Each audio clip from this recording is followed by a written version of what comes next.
एक कबीला है मेघालय में, वहाँ पर ना बच्चा जब होता है तो बच्चे को नाम तो ठीक है सेकेंडरी है, लेकिन उसको एक धुन देती है उसकी माँ, उसकी एक धुन देती है, और वो बच्चा जब मरता है तो वो धुन भी उसके साथ ख़त्म हो जाती है, उसको रिपीट नहीं किया जाता। जब वो प्रेग्नेंट होती है तो उसकी माँ जो है प्रकृति में जाती है, झरनों में जाती है, चिड़ियों को सुनती है, हवाओं को सुनती है। उसके बाद में उसके भीतर से एक धुन आती है, और उस धुन को जब वो बच्चा पैदा होता तो वहाँ एक सेरेमनी होती है, सब लोग इकट्ठे होकर उस धुन को गाते हैं, और उस बच्चे का एसोसिएशन उस धुन से होता है। जब दो भाई कहीं बिछड़ गए, एक खेत में है एक कहीं और है, क्योंकि वो पहाड़ का एरिया है, नाम से नहीं बुलाते, वो धुन गा कर बुलाते हैं, तो वो जहाँ भी होगा वो सुनकर आ जाता है। फिर वैसे ही जो बच्चा है वो बड़ा हो गया, किसी ऐसी स्पेस में है जो अच्छी नहीं है, या कभी निराशा में है, हताशा में है, कोई ऐसी दुर्भावनाओं से भर गया है, बिगड़ गई बात, तभी भी उसको वो धुन याद दिलाई जाती है गाकर। और फिर वो, ये बड़ी गजब की बात है कि अब सबकी अपनी अपनी धुन, हम सबकी अपने भीतर एक धुन गूंज रही है, उस धुन से एसोसिएशन बन जाए तो हम भी, हमारे भीतर से भी वो उद्घोष आ जाएगा, अहम ब्रह्मास्मि का, शिवोहम का, क्योंकि हम सब बीज रूप में शिव को लिए हुए बैठे हैं। अपने भीतर ब्लूप्रिंट शिवा का है, और बस इसे प्रकट होना है। और जब तक ये प्रकट नहीं होता तब तक कुछ भी मिल जाए आनंद नहीं आता जीवन में, अच्छा नहीं लगता, मजा नहीं आती। एक शेर है ना, भरी दुनिया में जी नहीं लगता, जाने किस चीज की कमी है अभी, वो पता ही नहीं, चीज वही है, अपनी धुन की कमी है अभी, बस वो धुन पकड़ लेना है। उस धुन पे से फिर एक संकल्प पैदा होता है अपने आप, और संकल्प जो है हमारा रास्ता तय करता है। एक बार एक की घटना है ये, अमेरिका में एक अभिनेता हुआ, पुरानी बात है, ओशो ने सुनाई है इस घटना को। तो वो शहर में, अमेरिका के किसी शहर में था, लेकिन पैदाइश उसकी किसी गांव में हुई थी। तो उसकी इच्छा थी, जब वो थोड़ा बूढ़ा हो गया, और तो उसकी ये इच्छा थी कि जब उसकी मृत्यु हो तो उसको दफनाया जाए उसके गांव में। मृत्यु हुई उसकी, लोगों ने उसकी बात अनसुनी कर दी। लास्ट समय भी वो जब बिस्तर पे था यही कहता था, मुझे मेरे गांव में ही दफनाना है। ऐसा नहीं किया लोगों ने, उसको दफना दिया वहीं पर जहां उसकी मृत्यु हुई। जब रात को जब दफना कर सब चले गए, एक तूफान आया, और तूफान आया और बहुत बड़ा दरख्त जो पेड़ था वो गिर गया उस तूफान में, और गिरने से वो जो कब्र थी वो टूटी, और एक बाढ़ आई, और उस बाढ़ में वो कब्र जो है बह के समुद्र में चली गई। और समुद्र से बहते बहते ठीक उसी गांव में जाके वो ताबूत रुका जहां पर वो जाना चाहता था, जहां पर उसकी पैदा हुआ था वो। तो लेखक ने इसमें लिखा कि क्या ये संकल्प की बात है? मुर्दे के भी संकल्प होते हैं। पूरा उसका संकल्प मतलब पूरा अस्तित्व जो है सहायक हो गया उसके संकल्प में। शरीर मर गया तो भी मरता थोड़ी है कोई, तो अस्तित्व वैसी सिचुएशन क्रिएट कर दिया और वो पहुंच गया उसने जो अपनी विल लिखी थी। हम भी अपनी विल लिख लें कि हमें भी शिवो हम तक वो उद्घोष आए, है ना, क्योंकि हम वो संभावना लेकर बैठे हुए हैं, बस विल ही लिखनी है।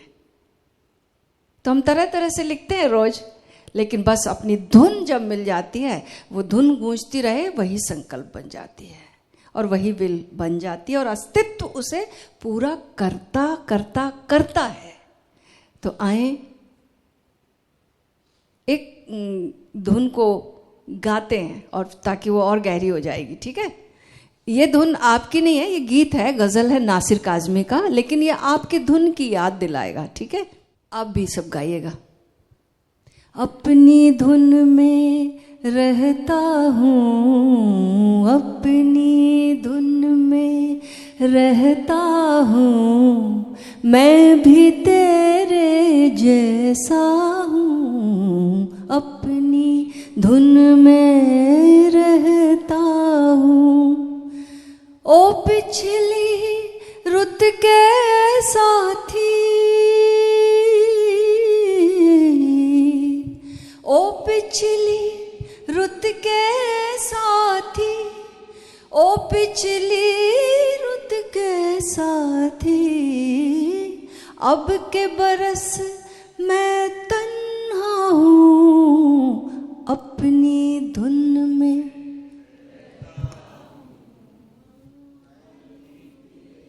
गुनगुनाओ।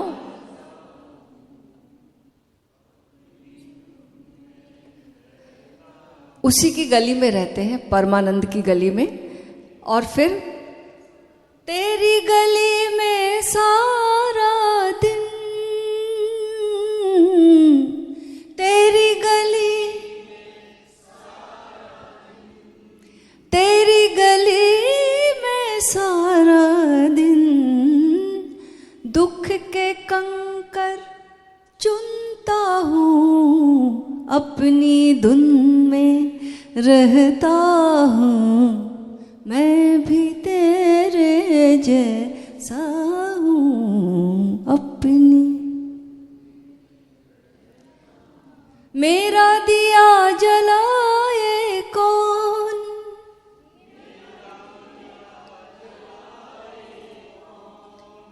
मैं तेरा खाली कमरा हूँ, अपनी धुन में।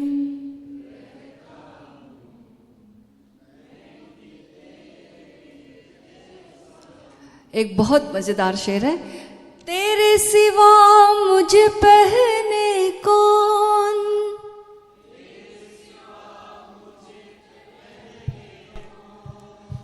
तेरे सिवा मुझे पहने कौन, मैं तेरे तन का कपड़ा हूँ, अपनी धुन में रहता हूँ, अपनी धुन में रहता हूँ, मैं भी तेरे जैसा हूँ, अपनी धुन में रहता हूँ।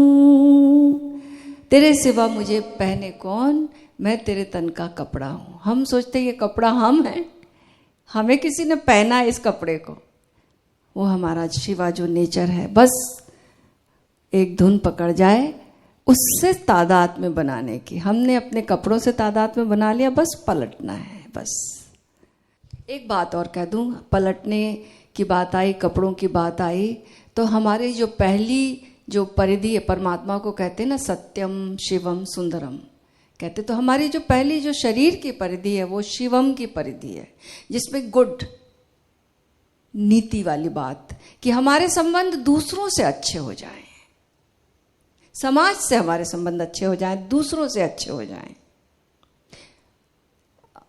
समाज को इतना ही लेना देना है, इसलिए वो नीति की बात करते हैं, केवल ओशो आचरण की बात करते हैं, गहरी बात। लेकिन उनका काम, समाज का काम चल जाता, हम नीति पूर्वक रहें, नियम से रहें, यानी, है ना। तो पहला जो तल है हमारा शिवम का तल है, शुभ का तल। दूसरा जो तल है सुंदर, सुंदरम का तल है, वो जो है वो हमारे अब संबंध प्रकृति से अच्छे हो जाए, इस प्रकृति से अच्छे हो जाए हमारे संबंध, और गहरी बात चली गई। और तीसरा जो है सत्य का तल है, सत्यम का। अब हमारे संबंध हमसे ही अच्छे हो जाएं तो बात बन जाए। कैसे अच्छे होंगे? जहां हम ध्यान देंगे वहीं संबंध अच्छे होंगे, जहां हम संवेदनशील होंगे वहीं हमारे संबंध अच्छे होंगे।